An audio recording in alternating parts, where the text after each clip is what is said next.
आपने राम जन्मभूमि पे जो भगवान राम का जो नई प्राण प्रतिष्ठा हुई मूर्ति का, तो आपने उनका दर्शन किया रामलला का? बड़ी ही कृपा हुआ, बहुत ही उनका आशीर्वाद रहा। वैसे तो जब हम आए तो सारे नगर को जो सजाया गया था, जो दृश्य को देखे, उस दृश्य को देख करके हम बहुत आनंदित मन ही मन हो ही रहे थे कि ऐसा मौका आया कि आज सुबह जो है ब्रह्म मुहूर्त में उठ करके और माँ सरयू के किनारे जा करके उनके गोद में स्नान किए। स्नान करने के बाद, उस ब्रह्म मुहूर्त में स्नान करने के बाद हम गए और हनुमानगढ़ी हनुमान जी का दर्शन किए। और दर्शन के उपरांत हनुमान जी का आज्ञा हुआ कि आप जाइए श्री रामचंद्र जी का दर्शन कीजिए। और जैसे ही जा करके लाइन में लगे, आहिस्ते आहिस्ते कब भगवान के चरण के पास हम पहुंच गए, हमें पता ही नहीं चला। और अलौकिक दर्शन देख करके मैं धन्य हो गया। और हम समझते हैं कि अगर हमारे माध्यम से, मैं वहाँ प्रार्थना भी किया कि हमारे माध्यम से हमारे जितने भी कुल कूट परिवार में हमारे जो भी लोग होंगे, सब कोई आनंदित हो गए होंगे, सब कोई जो है खुश हो गए होंगे कि जो है उनके परिवार, उनके बाल गोपाल कोई न कोई आकर के यहाँ पर दर्शन किया। और उस दर्शन करने के बाद मैं पूरे देशवासियों के लिए भी प्रार्थना किया, पूरा जो है दुनिया के लिए प्रार्थना किया कि सब लोग आनंदित रहे, सब लोग खुशी और प्रश्नचित मुद्रा में अपना जीवन को काटे और धन्य धान होकर के आनंद हो। अब एक सवाल है आपसे, और ये आपके व्यवसाय से जुड़ा हुआ है, चूँकि आप 25 वर्षों से बता रहे हैं कि मंगलम मार्बल एंड सप्लायर है। आपने जो उसमें पत्थर लगा देखा है, वह कौन से पत्थर है, इसको बताने का काम करें जो सीढ़ी पे लगी हुई है। निश्चित तौर पे बहुत शानदार सवाल है आपका।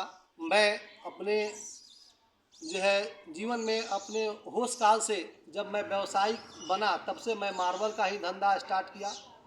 और मैं मंगलम मार्बल सप्लायर्स के नाम से मेरा प्रतिष्ठान है, मुझे मैं पहले भी बता चुका हूँ।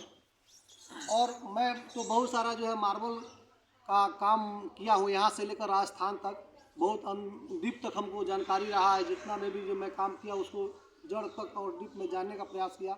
यहाँ तक, जहाँ तक भगवान का सवाल है, तो भगवान के मंदिर में जो भी लगा हुआ है नीचे में, वो सब मकराना वाइट उसको बोलते हैं, मकराना वाइट। वो काफ़ी कॉस्टली पत्थर होता है। कुछ उसमें वियतनाम वाइट के नाम से भी जाना जाता है, कुछ भागों में वो भी लगा हुआ है। और जो मुख्य रूप से जो स्टोन लगा हुआ है उसको हम लोग धौलपुर स्टोन कहते हैं। वो धौलपुर स्टोन का ज़्यादा मात्रा में जो नक्काशी हुआ, जो डिजाइनिंग हुआ, वो धौलपुर से हुआ है। और बाकी बहुत सारा जो उसमें और भी क्वालिटी का पत्थर लगा हुआ है।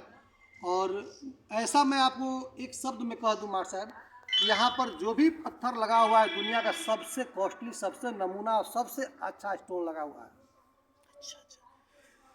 कहने की मतलब है कि भगवान रामलला के जो नवनिर्मित भवन है, उसमें किसी भी प्रकार का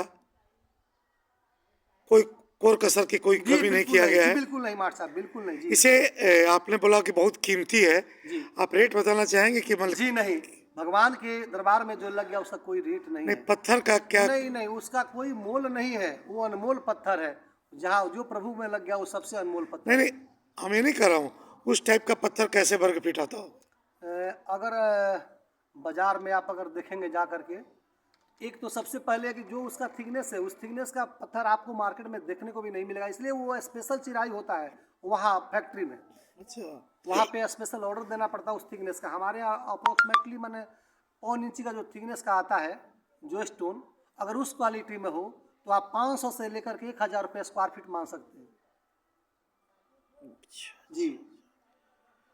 लेकिन आपने कहा है कि इस प्रकार का मार्केट में मिलता ही नहीं है। जी नहीं, मिलता ही नहीं है।